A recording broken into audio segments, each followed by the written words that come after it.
Hi, this is Shane reporting for Green Left TV. We're at the University of Tasmania where tonight climate skeptic and all-round good guy Lord Monckton is giving a lecture to the faithful. Lord Monckton is currently in Australia, it must be an election year, to promote his own brand of climate skepticism.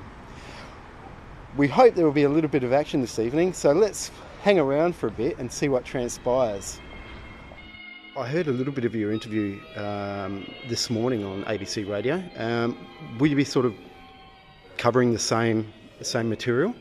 Yes, my subject is threefold really. It's the carbon tax, the climate scam and the UN's Agenda 21 environmental programme. And the question I'll be asking is, can democracy survive all three? I'll give you one example of that. The Greens, when they realised I was coming to Tasmania, issued a statement this morning in which they said that I should not be allowed to speak on the university campus. So you can see that exactly the kind of control that was exercised by the fascists in Germany before Hitler came to power, the same kind of control as was exercised by Lenin and his lieutenants in Russia, by Mussolini in Italy, that is the same kind of control the Greens are now trying to exercise here by saying that I should not be allowed to speak on a university campus. Teams of them will ring around the universities. If I'm invited to speak on climate science or economics to a faculty or to undergraduates as part of a university course, letters will come from all over the world saying, do not let him speak. Now, why would they do that? If I am some kind of drivelling idiot, then I will hang myself out of my own mouth. The whole idea of academia is to allow everybody to have their say. I'm not whipping people up to any kind of violence. I'm not preaching hatred or racialism. I'm just talking about scientific equations and economic investment appraisals. On any view, there is no excuse for any of these people to try to prevent me from speaking at universities. But they do. Oh. That is disturbing. You know, Tasmania is the heartland of the Greens. Of course, but even so, if that is the heartland of the Greens, and that is how the Greens behave, then what they will gradually be doing is taking a stranglehold over the life of Tasmania. For instance, if you want to build a house, you need bricks, yes? There used to be a brickworks here. The Greens came along and said, we don't want a brickworks. That brickworks had been here for 100 years. It was shut because they demanded that it should be shut. And now, if you want bricks, you have to ship them hundreds of miles from mainland Australia. So now, in addition to their food miles that they're always going on, we now have brick miles as a direct result of the totally mad, totally nihilistic behaviour of the Greens. And so what I'm saying is, it's time that they realised we will not allow democracy to be shut down. We will no longer allow our businesses to be closed by these people. And if they continue to tell lies in the name of enriching themselves and bankrupting working people, shutting down mines, shutting down farms, because they think that that's what they want, if they tell lies to do that, then in future they will be prosecuted for fraud and they will go to prison for a very, very, very long time. Lord Monckton, thank you so much. Thank you. I'm here at the UTAS Lecture Theatre, Stanley Burberry Theatre, where representatives of the Flat Earth Society are ambushing the good people coming in to hear Lord Monckton speak tonight. I'm here with Carrie. Carrie, why are you here tonight? Well, we're certainly not here to ambush anyone. We're here to invite people in so they can hear Lord Monckton speak about the travesty and dark arts of peer review science, something which leads to other false beliefs like a round Earth, which again is supported by the travesty of modernity that is Google Earth. All these are conspiracies, and Lord Monckton here is a force of reason in this dark world. And I'm talking to Alan, who's come along this evening to hear Lord Monckton speak. Alan, what are you hoping to hear from Lord Monckton tonight in regards to the climate science? Oh, I don't think it'll be anything new. He's been saying the same thing for a while. Do you believe that the government has a responsibility to act on climate change, if they can? Oh, indeed. If they can, yeah. If they can. So if it's not caused by carbon dioxide, there's really not a lot the government can do.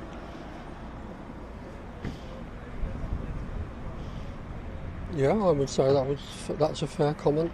Yeah, sure. But if some clever people can think of something they can do to mitigate climate change, well, good, let them do it.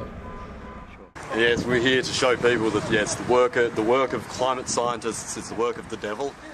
The trickery that they put out in the so-called peer reviews is nothing more than a tissue of lies from the blood of Satan. And we're here to let you all know of the great travesty that NASA, collaborating with many foul fiends in the scientific community, are trying to convince us that the Earth is round. And at many a time, they doctor photos from the dark dungeons that they come from of a round Earth. But if it was a round Earth, we would fall off. You've obviously come to hear Lord Monckton speak tonight, the famous climate skeptic. What do you hope to hear tonight? We'd just like to know what he's got to say. That's all. We don't, we're just interested to hear what his thoughts on climate change are. There are people that have written letters to the university that have tried to stop him coming to Tasmania. Do you think that's fair? No. Hey, don't believe the lies of climate scientists, mate. I think everybody should be given the opportunity to express their views, and there's a lot of mixtures around, aren't there? So let's see what comes out of this tonight. He obviously doesn't believe it. A lot of people do, though. Yep. Do you believe in climate change? I have mixed feelings about it, a reservation. So I really can't answer. Some of the things that are happening today happened when I was a boy. Against strange, new, controversial addendum like round Earth, like a climate that can change. Does a leopard change his shorts? I'm so glad that we had this opportunity. Can you see the brochure? As I put it here. Whoa, it's trembling a bit.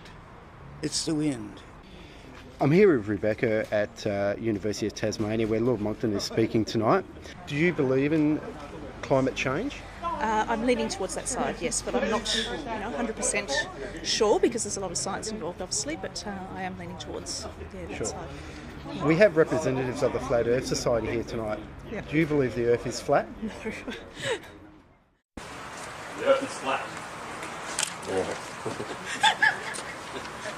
Climate change is not happening. You're going in to see Lord Monckton tonight. What are you hoping to hear tonight?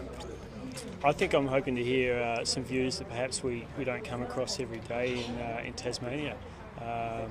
We all have an opinion on this subject, but it's good to hear every end of the spectrum and everything in between. And he's obviously very vocal about what he believes. It'll be interesting to see what he has to say and how he tries to perhaps win over the audience.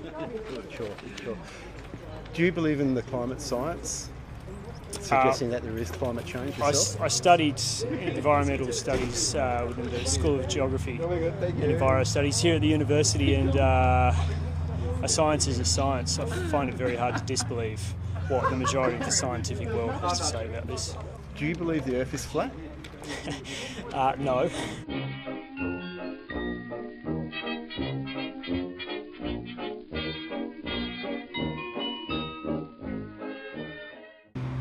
I'm here with John Hunter, a climate scientist.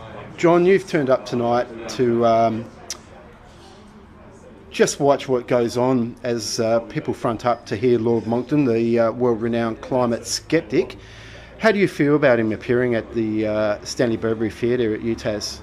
I'm pretty negative about him appearing at all at the university, I have to admit. So I've actually complained about it to the university. A lot of people have. I don't think it's appropriate for somebody like him to be talking here. Someone like Lord Monckton, you mean a climate skeptic? I mean somebody, well, for a start, one of the words in the title of the talk is climate scam. So he's basically saying that people like myself are frauds. We act fraudulently. And I think if somebody comes to university, they shouldn't say that... Come and listen to some real science, which we don't normally listen to. And I must say, to our costumes, to his credit, though your opinions do not. God bless you all. Bless you. No to peer review science. Yeah, John, we were just discussing before we were rudely cut off by Lord Schmuckton. We were discussing you wouldn't debate climate science with Lord Monckton because his arguments are basically flawed. Is that correct? That's correct. I mean, you can search all over the web and you'll find debunking of his science, so I wouldn't even bother. Sure. Climate change is happening. We know it's happening. There's uncertainties in everything, but there's certain things we know for sure. So, for instance, we don't know that the best guess of what's going to happen isn't that nothing's going to happen. The best guess is that something's going to happen and we're going to get warmer, sea levels are going to rise, but we don't know exactly how much. Sure. So that's what we mean by being unequivocal. Sure. If you could strap Lord Monckton to a chair, coat him in honey and pour ants over him, just before he screamed, what would you say to him? I don't think I'd want to say anything to him, actually. I think just making fun of him is probably the best thing. I mean, you shouldn't take him seriously, full stop. Thank you, John. Okay.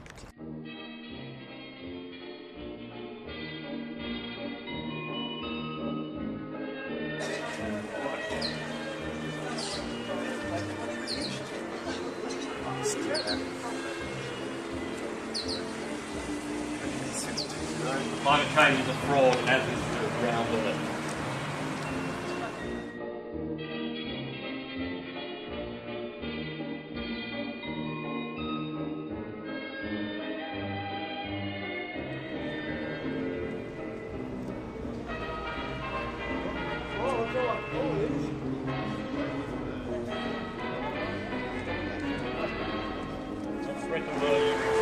We represent the Flat Earth Society.